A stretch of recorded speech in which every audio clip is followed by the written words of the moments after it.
Oh, good evening, everybody. Thank you for joining us. This is Debbie Matulowicz. I'm at William H. Sadlier here in the marketing department. We are happy you joined us today, this evening or this afternoon, depending upon your where you are in the country. And with us this evening is Sister Rosa Monique Peña. Sister is our, we call her our Consejera Nacional de Catechesis. She works a lot in developing and nurturing our catechesis with the Latino market, or with the Latino community, I should say, as well as with everyone that she meets at different conferences. Some of you may have seen her. Sister's also a remarkable gardener, and I liken her gardening to her spirituality. She's passionate about it. The brilliance of colors and the beauty of God's gifts, just to me, adds a whole dimension into spirituality. But before Sister begins, what I will do is just mention to you that you will be muted so that the background noises will not be heard. In your questions box, please feel free to post questions so that we can address them at the end of the presentation. And tomorrow you'll receive an email offering you a certificate of attendance. With that, please fill in your name as you would like it to appear on the certificate, as well as your address, so we can print and mail the certificate to you. So without further ado, I thank you for attending. Thank you for joining us. And Sister, I welcome you to start your presentation. Thank you. Do you hear me now, Debbie? Perfectly. Oh, thank perfect. You. Perfect. And welcome, everybody. This is wonderful to be with you during this few minutes that we can talk about spirituality. Now, let me see if I can move my cursor so I can change. Okay.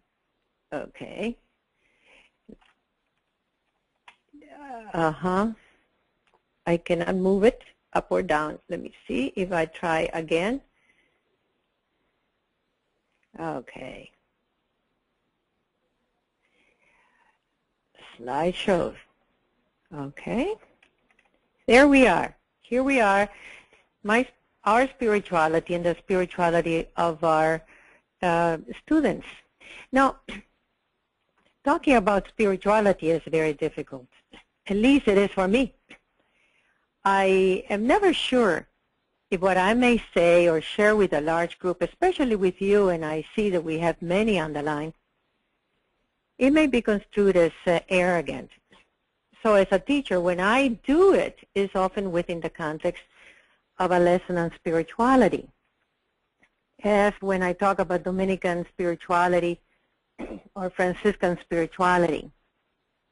Now, saying this at the beginning of this conversation, that does not spare me from being viewed with critical eyes. But anyway, we are talking about spirituality this evening and how we can help our students.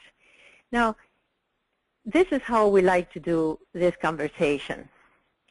It is my intention to do it in an anecdotal fashion. I will share with you some of my spiritual journey, hoping that as I do, you will recall yours as well. The conversation is about you with yourself, prompted by thoughts of my journey, and with the idea and the intention that we may help our students or our children at home or the grade we may have today in their own spiritual journey.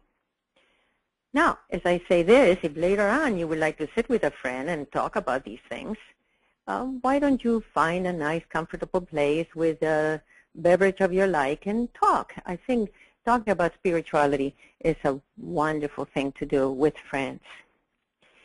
Now, let me begin with this first stage of my life, that is, as a child. It was wonderful to be a child. For me, it was. I had dreams all the time. Life was filled with fascination. There were angels everywhere.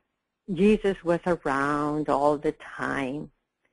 Getting up, my aunt lived around the corner, and sometimes during the year, the church, which was our parish church, was just around the corner, had rosary processions around the neighborhood very early in the morning. So I used to get up at 5 o'clock, go with my aunt and my cousins, and walk around praying the rosary early in the morning.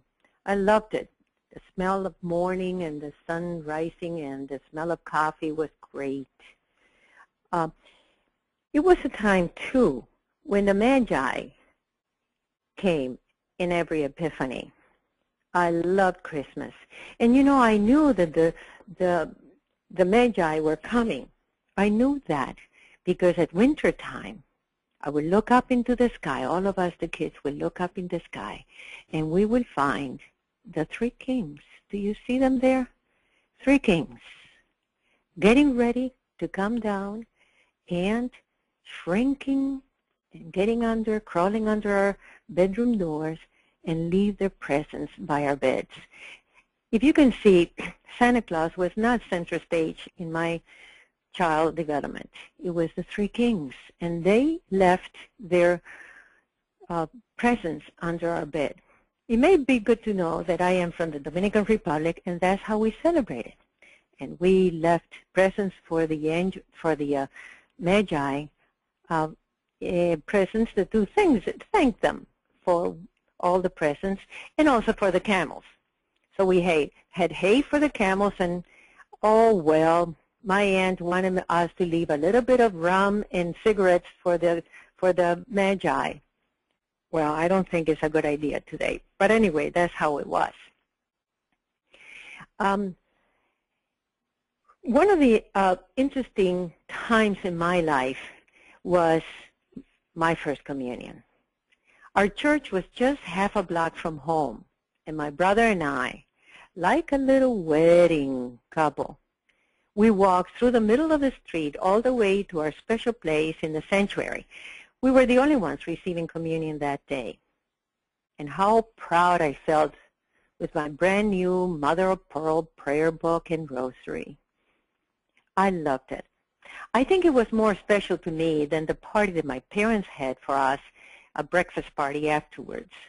I just loved to be there reading my little book and praying. Now, what is interesting about this time in my life, what I was not aware of. For instance, was I aware of my father's revolutionary activities to bring down the ruling dictator? No. Did my mother tell us her worries about the possibility of the government killing my dad? No. Did my grandmother tell us how her husband, my grandpa, was assassinated for similar reasons when the oldest of 8 children was only 16, my mother, 16 years old? No. We, my brother, sister, and I, were spared from these sufferings and allowed to be dreaming children, believing in awesome, loving God. Well, now, what about you? Did you have similar childhood?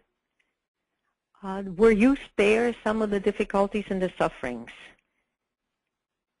of your parents, of your surroundings? Or, on the contrary, you were very much aware of the vicissitudes, the difficulties around you? Did they make any impact in the way you viewed life or God? It's something to think about. Now, in my grammar schools, my grammar school years, my image of God changed somewhat. It was the image of God prevalent in the 50s. God was a stern grandfather, bearded, robed in a long gown, not unlike the one worn by Dumbledore of the Harry Potter series, and carrying a small marble book, a little notebook like the one you see there. where he wrote down all the deeds that children made.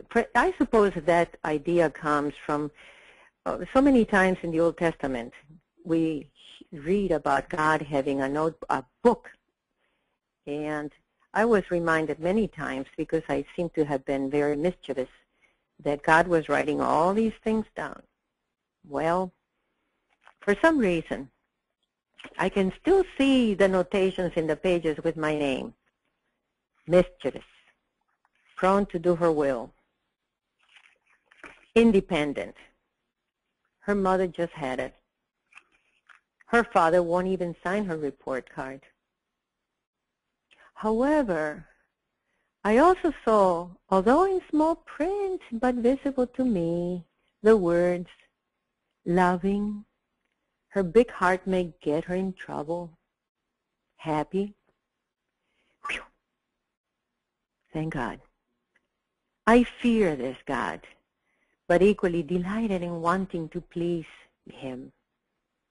I prayed constantly, participating in every ritual available in the parish church, and did little acts of penance, trying to imitate the saints of the time that I heard about, especially the saints of the 16th, 17th century. Now, not that I went very far.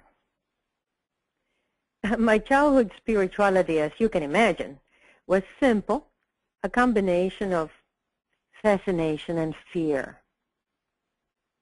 What about you? Is your spirituality similar? Was that your spirituality? Something similar to those kids in 4th, 5th, 6th grade? Okay. So think about it. Now we have seen two, early childhood and those grammar day school days. Now the next one is my adolescent years. The image of God, and consequently my relationship with God, changed during my adolescent years, late high school and the first year of college.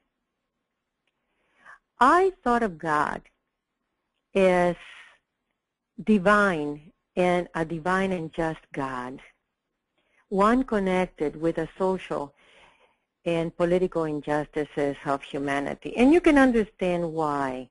If I was in a situation, a political situation that was difficult, as a young teenager, I began to see many of the injustices committed to our people. So many died, so many, even in my family, some of those who tried to bring some kind of order into the country were also apprehended and killed.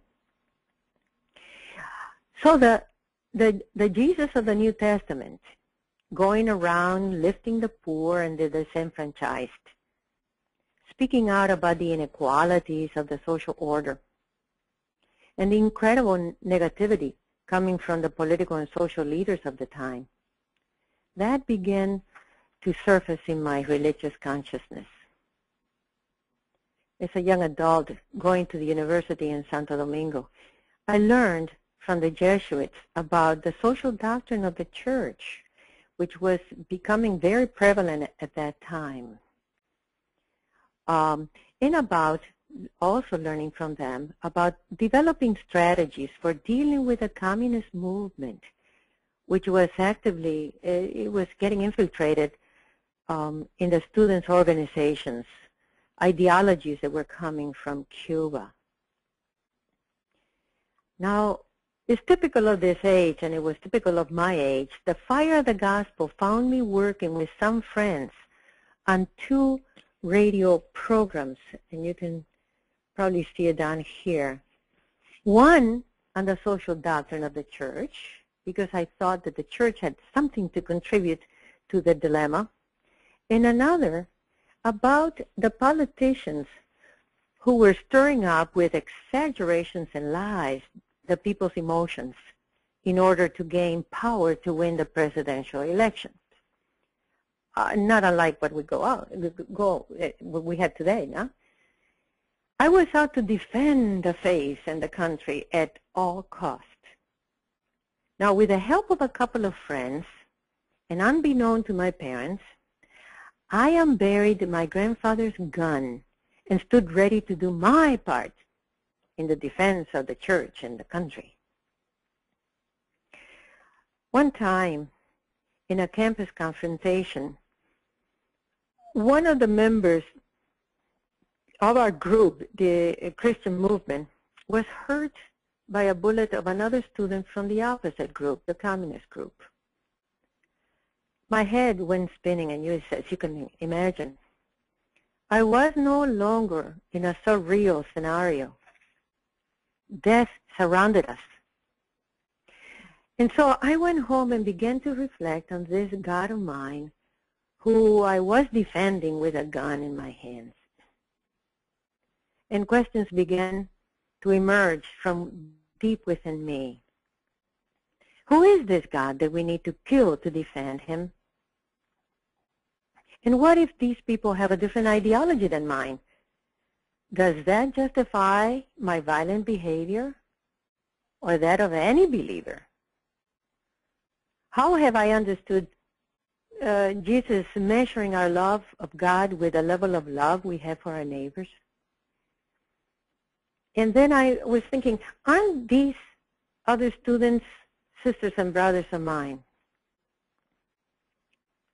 Now, the eagerness and the imprudence of my youth had suddenly brought me face to face with my flourishing spirituality at that age. And so I had questions. I wonder if I had any faith, let alone spirituality. I don't think we talked about spirituality at that time. We talked about faith. Did I believe in anything? And so I was very empty.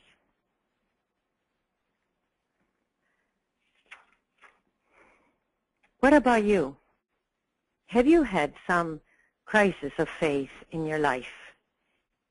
And what brought it about?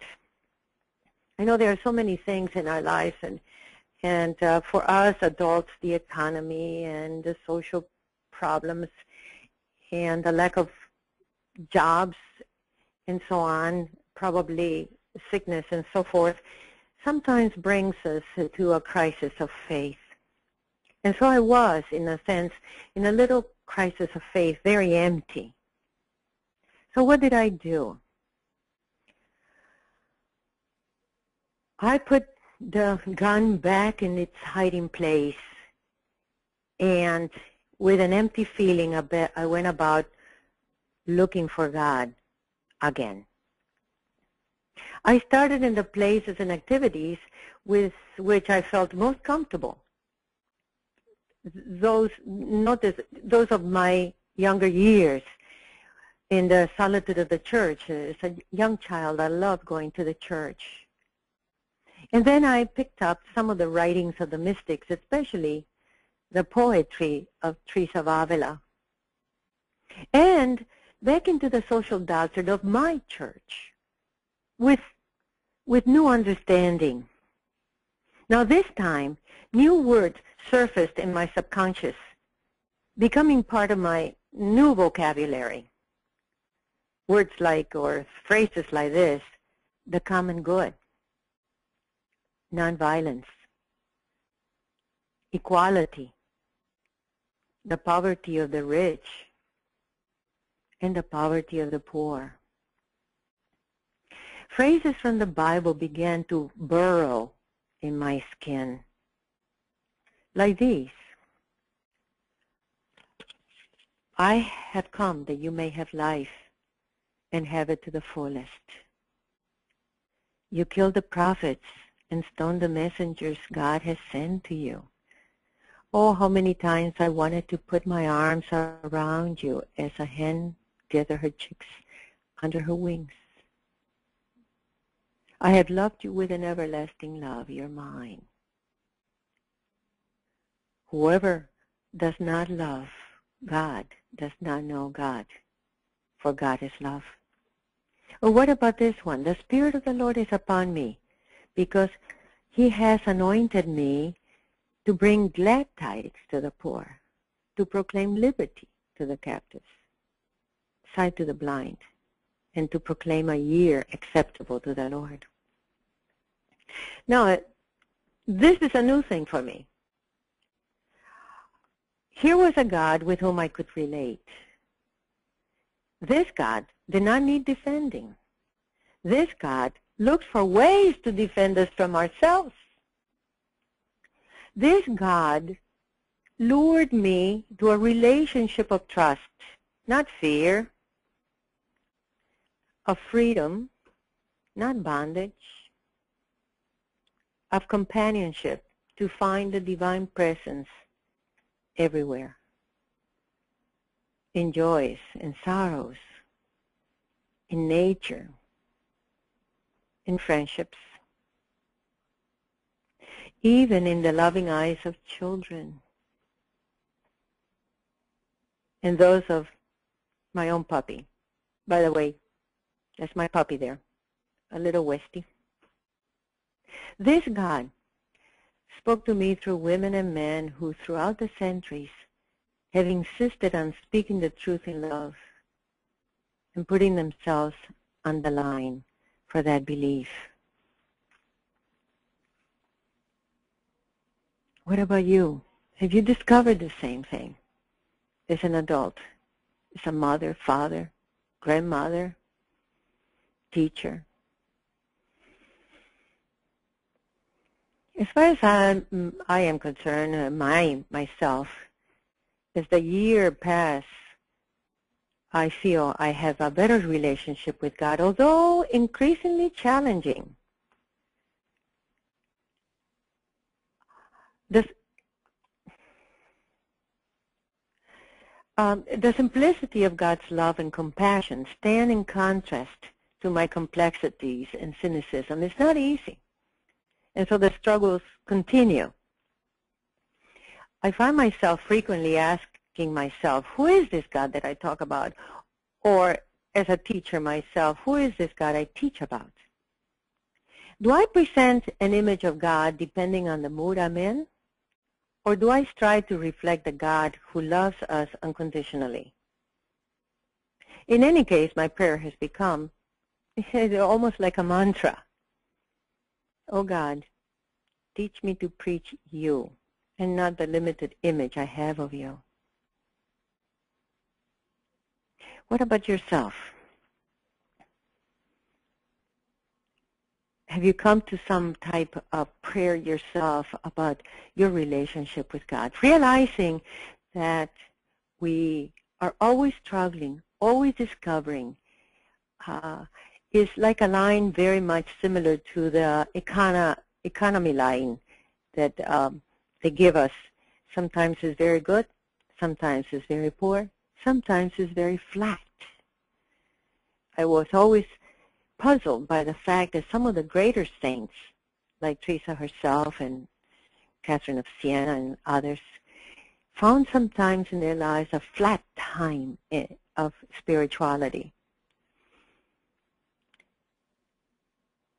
Okay, so far for these things. Let me recap what I have done up to this moment. My intention was to share with you some of my own spiritual journey, hoping that as I did, you would have a chance to recall yours as well. This simple exercise of looking at our own spiritual development may help us understand where our children, our students, even our spouses may be today, because the development of these stages not necessarily happen to children, may happen to adults too. And if some of you work with a catechumenate or the RCIA, you will understand that people, adults that have just discovered the faith, may go through these stages as well. There is a stage where everything is wonderful and they just discovered God, and they are just so enamored or in love with what they have encountered. But then this spirituality or their faith development goes through certain stages, the highs and the lows, until little by little we begin to understand how that relationship works, and if this relationship brings us life and happiness.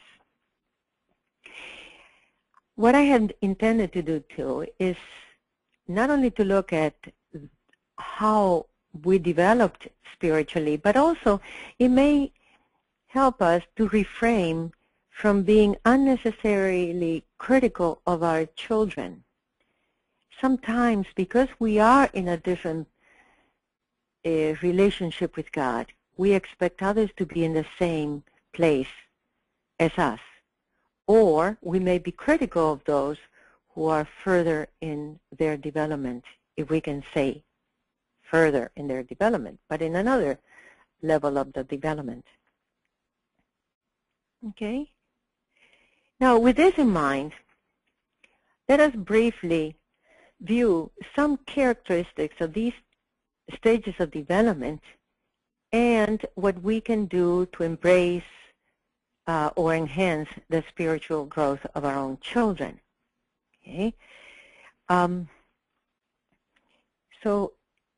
the idea is that perhaps you can give us some thoughts of what you do, but let's go through this together. Remember the characteristic of a child. You saw in my own development what I thought in highly imaginative childhood. The children at this age, and very likely from very little until probably third grade or so, they are trusting and open to new experiences. And they are filled with wonder and curiosity. And they are attracted to the mysteriousness of God. I remember my niece-in-law telling me one time, she always talked to her children since they were very little about God and the presence of Jesus. And one day she was feeding her son. He was only 2. And they were in his bed, and he was drinking from his bottle, and he took the bottle off his mouth and he was looking straight ahead into the wall, and he said, "Jesus, Mama." He was saying, "Jesus, Mom, Jesus." And my niece-in-law was not, she didn't understand what was going on. She said, "Oh yes, Jesus loves you, Jesus loves you." He's drinking again, and he takes his bottle off, and he says, "Jesus, Mom." And then she realized that he was looking at something. And she said, "Yes, sweetheart, Jesus is looking at you and he loves you." They are attracted to the mysteriousness of God. Not that they understand it all, but they love it. They live in the now. Now, what's some of the things we can do? We can enrich their religious imagination with Bible stories, and I know you do that. It's wonderful. They like to hear it more and more times. And if you're in school or even at home, to sing songs with movements. Movement is important for them. Some little simple projects, okay? And special liturgies. Take them to church. Let them smell the incense. And the smell of holiness, I think, is important. I love going to the church, and usually when I go to a church, the first thing I do is to inhale, to see if the church smells like holy. And for me, holy probably is the smell of incense. Now, it's also providing them with small moments of silence in a special place for prayer or for silence. Children begin to understand the idea of silence very, very early in their lives. Okay, perhaps because not too long ago they were very much in the womb of their mother, and there was silence, and in a sense there was silence in there.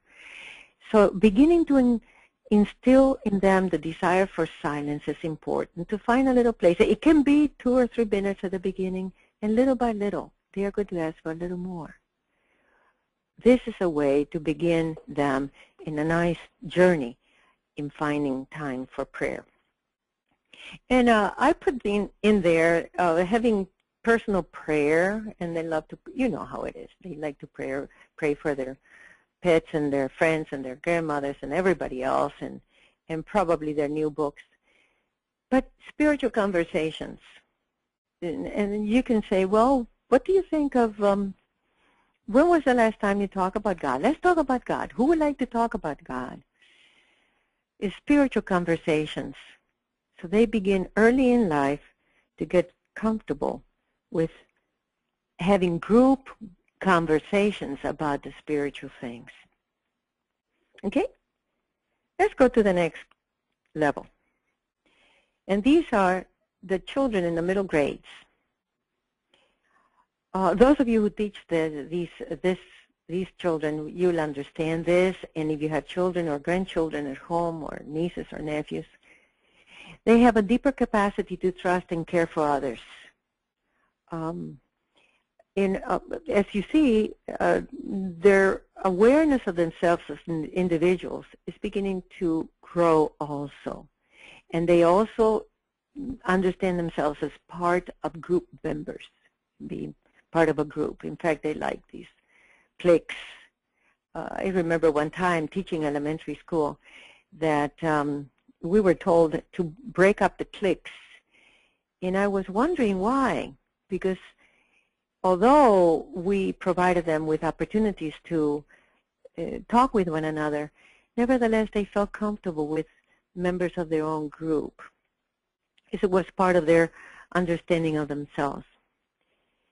The interest in the wider world we are seeing more and more with children of our age who are constantly into the web. And now in school with their iPads, many of them, with assignments looking for more information in the wider spectrum of information, they are becoming more aware of the wide world, but not engaged with that world. It's almost like a television. They have this information, but they are not totally engaged unless we actually engage them into some of this. The next thing is their ability to reason, yet still highly imaginative. It is at this age that vocations are born. My vocation to the religious life was born in these grades.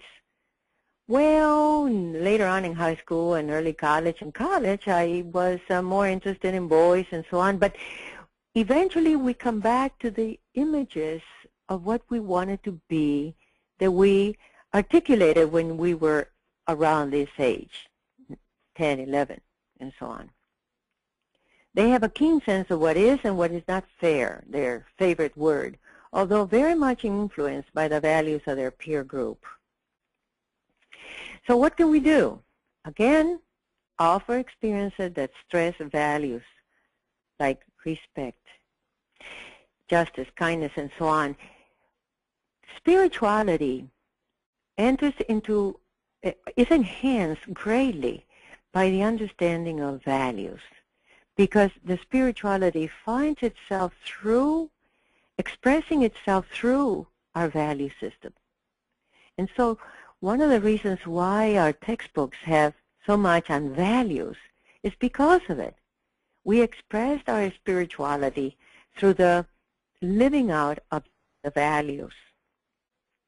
Think about that, how important it is. It's not only about religious knowledge, but it's about values. Values that are common to the whole human race. Involve them in a variety of prayers experiences too. Notice that I have silence here again. And group meditation. And writing prayers. And poetry and role-playing. And so on. But notice I again have silence. You might want to introduce them too to parish activities in which they can participate.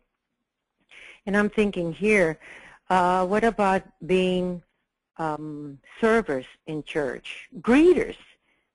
Whenever I go to a church and I see a young greeter saying, welcome to our church, or welcome to St. Pius X or St. Anastasia, my heart gets lighter, and I feel very welcomed. What about you?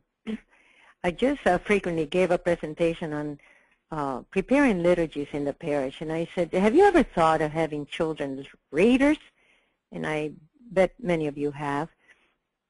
Or greeters? What about having them greeting the people and so on? And of course, being servers. Okay, are we ready for more? Here are the early adolescents. Oh, brother, I bet some of you who are teaching early adolescent or high school students know it is not an easy thing. The Lord wants us to love them. But here's why. Because they have a very rapid physical, emotional, and psychological growth at this time. Okay. And I have found this, too, a tension between their need for security, especially security of in their home, in their peers and so on, and their desire for greater independence. I love to see every so often the sitcom, Bill Cosby, and how they handled the little ones whenever they wanted to leave the house and they wanted to be independent, and they are going to make it just on their allowance, and how the parents said, okay, well, if you want to go, let me help you with preparing your suitcase. And how they just turn right around and come right back. Although with early adolescents we had to be very careful with this, but I think the tension is still there between their need for security and greater independence. And then again, greater ability to deal with abstract ideas and critical thinking, and I think this is extremely important. We have to throw the questions at them so that they can investigate, see the pros and cons, have conversations about issues, because it is in that grinding with one another and you supplying some information and they looking for some information that their critical thinking gets sharper. And of course, they are idealists. It's just like when you saw that I wanted to save the country and the faith, and I went looking for my grandfather's gun because I was going to do that. So what do we do with them? A number of things. The first one, you understand, accept them and appreciate them. Sometimes we have to be very quiet, and because probably what would you like to do is wring their necks. But trying to see things from where they are, realizing that we have been there too. Draw out their particular gifts and skills. I have found that when I approached the students of this age and I said, you know, I admire the way you do da-da-da-da-da, that suddenly they feel affirmed. And when they feel affirmed, they lift their chin. It reminds me very much of the woman at the well when she said, you Jews think that God is in Jerusalem. I don't know where God is for me. Where is God for me? And Jesus says, God is with you always. He lifts her. He dignifies her. And I think we need to do that with our youngsters. Dignify them. Foster critical questioning and reflective thinking, stressing Christian values. Again, you know this, Christian values. And as far as prayer experiences, expand them. What about centering prayer, which is another way of silent prayer, but now with a little more of method to it. Guided meditations. I remember one time I invited a friend of mine to come to my 8th grade class to give them a guided meditation. So she said, okay, close your eyes and relax and so on. And she started, you know how it is, think that you go to your favorite place. It could be the water, the mountains, somewhere, and you're sitting there, and you know the rest of it. So what happened was I was in the back, and suddenly here comes one of the workers with a ladder and paint, and he started painting the back wall of the classroom, and he was making all kinds of noises. My friend in the front kept her voice calm, but she was looking at me like saying, "What's going on? Can you get rid of this person?" But I couldn't. So anyway, she went on and on and on, and so at the end of the meditation, she said, "Okay, when you're ready, you can open your eyes," and so on. And by this time, the painter had finished the back and left. So she said, "Oh, I am so sorry that probably you did not get very much into the meditation with a painter that came to paint the back wall." At that point, all of them turned to the back and said, "What?" They had not realized that the painter had been there making all kinds of noises and so on. They were deep into the meditation. That was a revelation for me. And they said, "We liked this." Okay, so going on, what about having them prepare some music or prayers, music using contemporary, classical, or religious music? Now, when they use contemporary music, you might want to check the word, the words of the song and so on, and help them out. And many of our children nowadays that use multimedia, they can prepare wonderful things nowadays. And finally, offer opportunities to work with competent and committed adults engaging in caring for others. We need to spot those people in the community and ask them to come and share with our children and our students. I know, for instance, in my family, we are always looking for the adults in our family that can share with the kids. I go to Dominican Republic to visit the family once, if sometimes twice a year, but most of the time it's just once. At the beginning, they don't know who I am, but their parents begin to tell them, "Oh, yes, this is your aunt, and she's a sister." They don't have a clue. When they are little, they don't have a clue of who is a sister, but they know that I'm a member of the family that people love very much. And I think is very much the case with God. They don't know who God is, but just because I love God, they are going to love God. So at the beginning, they accept me. Little by little, they love me. And now, like the other day, one of the teenagers in the family, I was with him during the summer, and he hugged me and said, "Tia, how I would like you to live with us so that I can see you more frequently." Now, I don't know what's better than that. No gift in the world can make me feel so good, knowing that I have, or I can make a little dent in him. Anyway, my friends, this is what I had for you.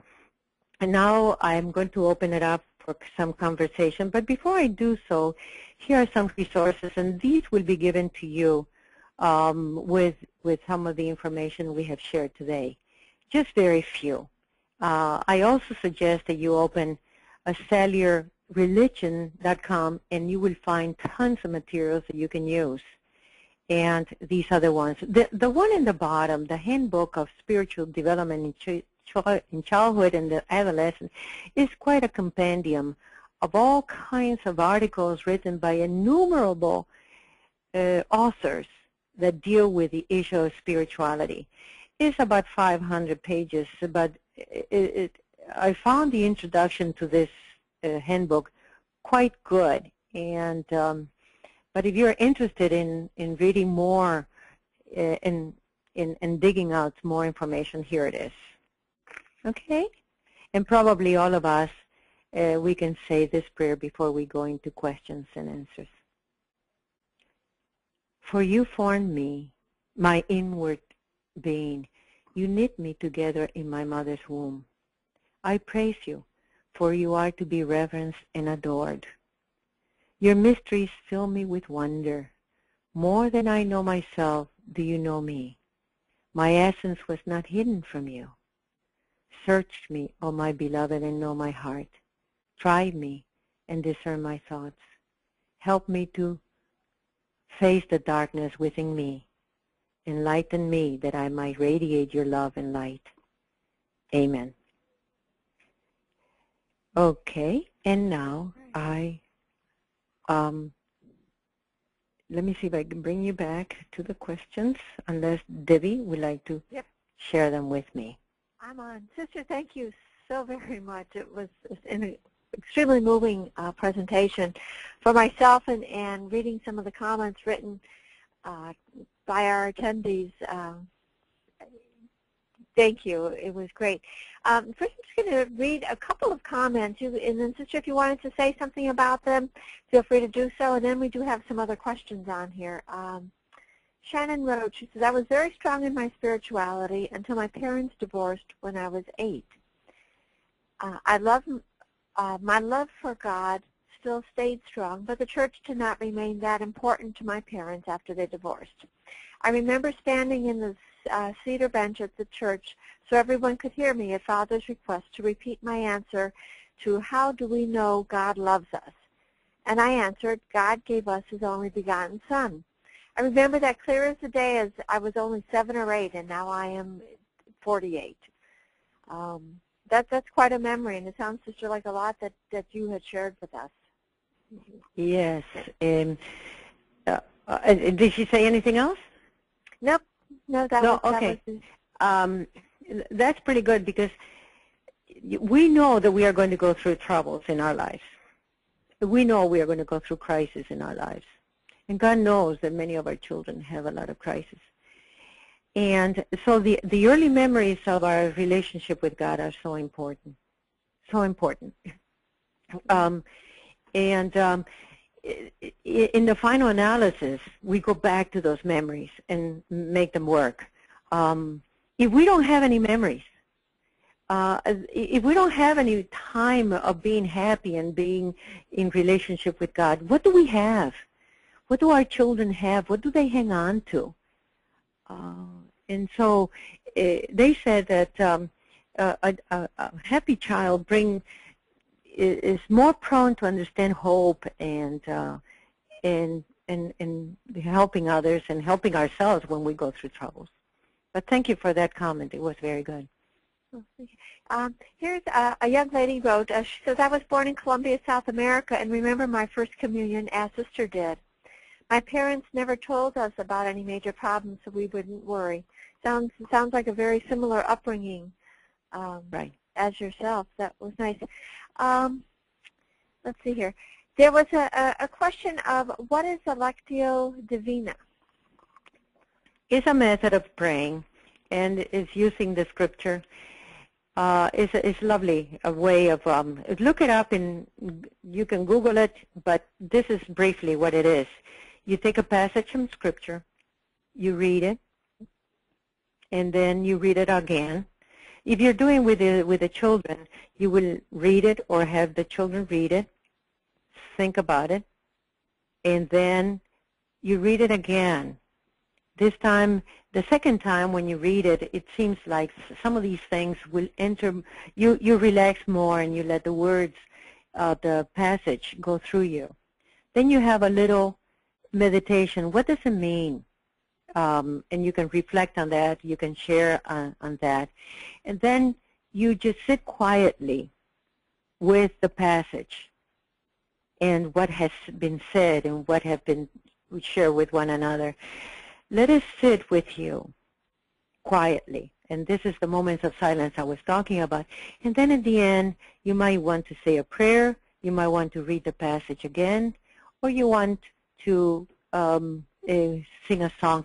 But it's reflecting on a particular passage of Scripture that may have some meaning. And you can do it in a number of ways. But that's simply said what the method is all about. Okay, thank you. what do you mean by prayers with music? Do you mean that they prepare the prayers with certain types of music? Can you give more specific information regarding this? For instance, in our program, We Believe Creemos, we have records with songs that the children can use. And those songs are based on some particular message. They all have a little message. And so you may want to sit with them and sing and say, what does the song says to you? Others are very good, the ones we use in church. Most of the the songs we use in church these days is liturgical music, which is based on a particular scripture passage. If you are in a very good parish, you will know that the songs and the music used in that liturgy are very much in tune with the readings and the homily that is going to be said. So those are songs with deep themes for meditation and for conversation. That's what I mean. Okay, thank you. Let's see, how do we deal with children that have no memories of God? Give them memory. And that's why I think we need to do that. We have to supply in our catechetical settings much of the things that they did not have, could not have, or were not given back home. That's why the catechesis in the classroom is more than just giving information. Information does not make us real religious or spiritual. For instance, you can talk about creme brulee, and if I have never seen a creme brulee, and you give me the recipe, I may think, oh yeah, it sounds like it is a sweet dessert, but it will never be the same unless you put one in front of me and give me a little spoon, and then I crack through the beautiful caramel on the top, and I see the juice oozing, and I put it in my mouth. What a difference! That is the difference. And so I think we can give children experiences of faith in our catechetical sessions or in our church, in our parishes, that can be everlasting, can be lasting. We are a wonderful alternative to situations where the home has been negligent. Okay, thank you. It's 4 minutes to closing. There's a couple of really good questions. I hope you all don't mind if we go an extra 5 minutes. I just wanted to cover a couple of these, and then we'll wrap it up really quick. First, just a comment of thank you so much. Sister, I'm going to share with you off the webinar the comments that you're receiving. They're very touching. Anyway, Donna wrote and said, I love teaching my first graders, but sometimes the blackness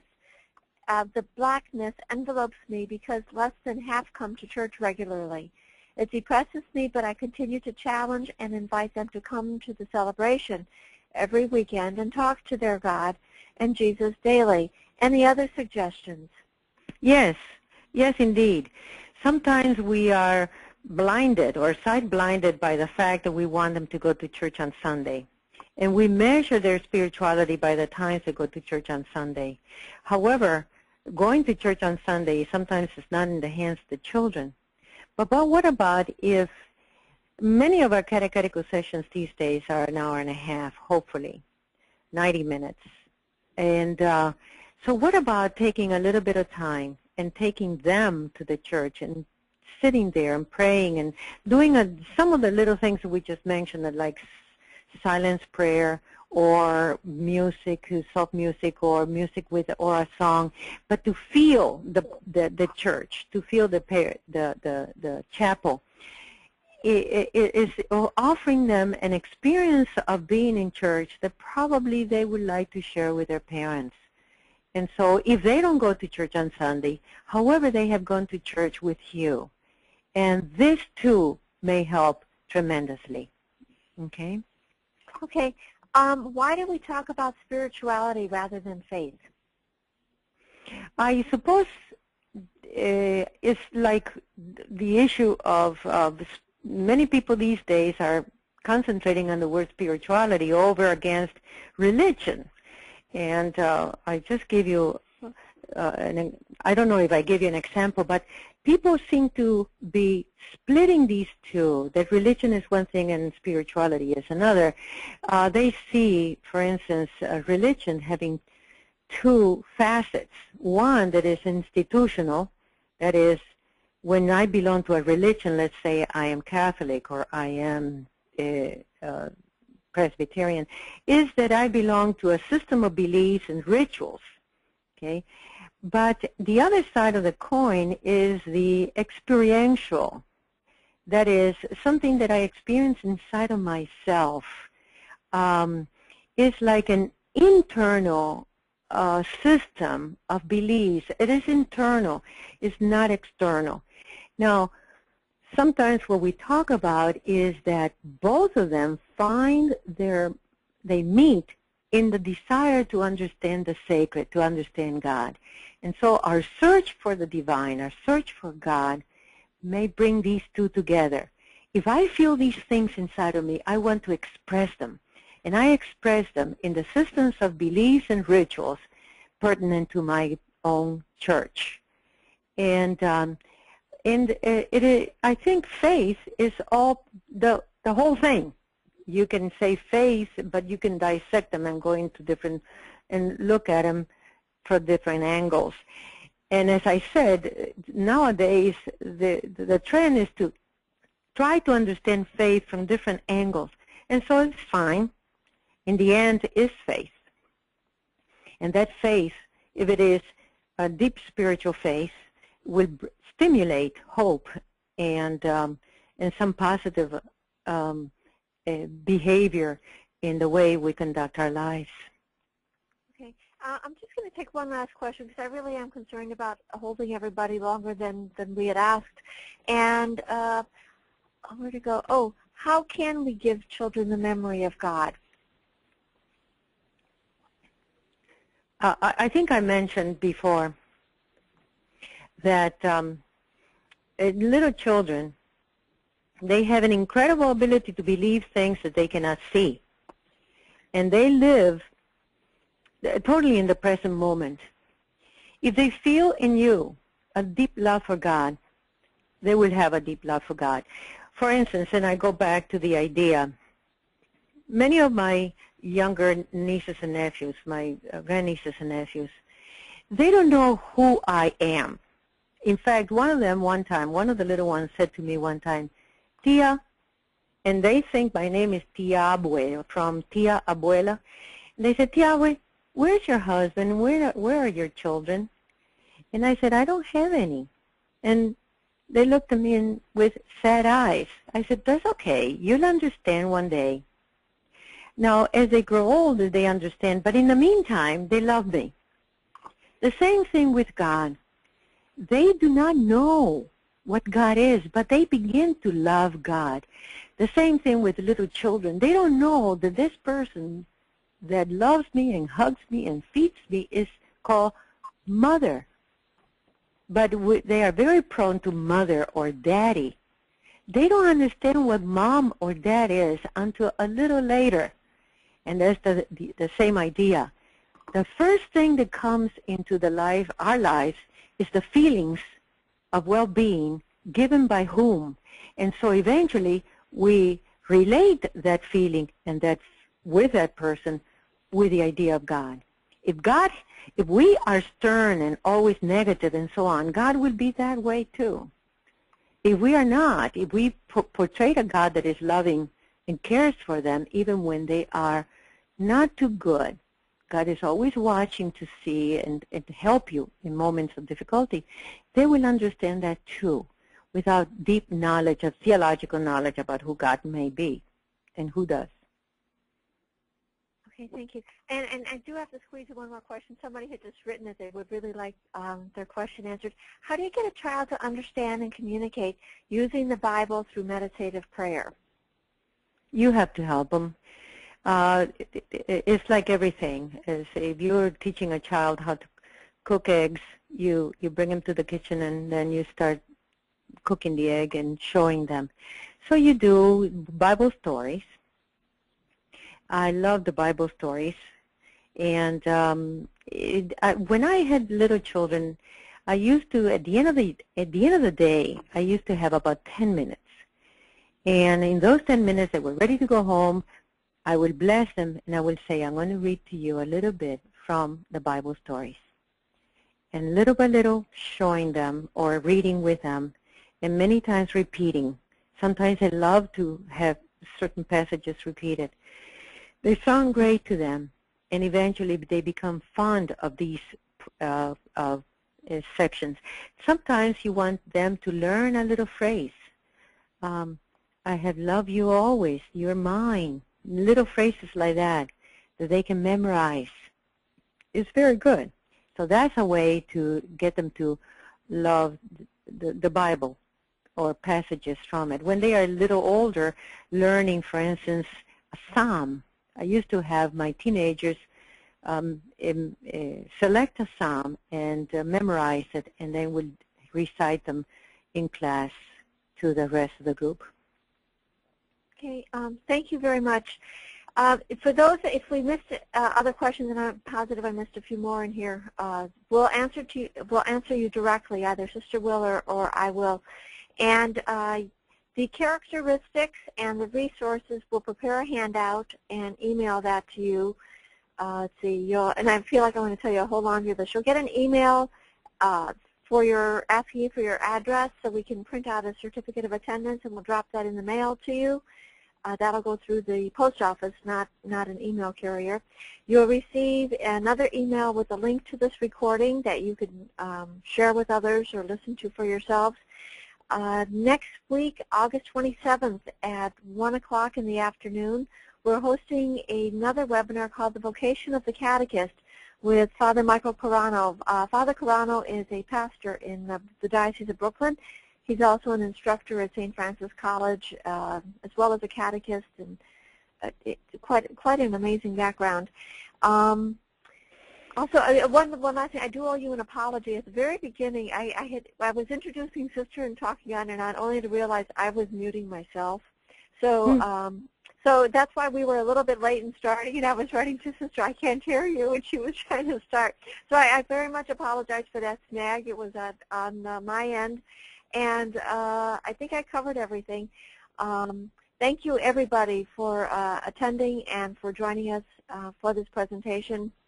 I'm sorry it ran a little bit longer, but it was great.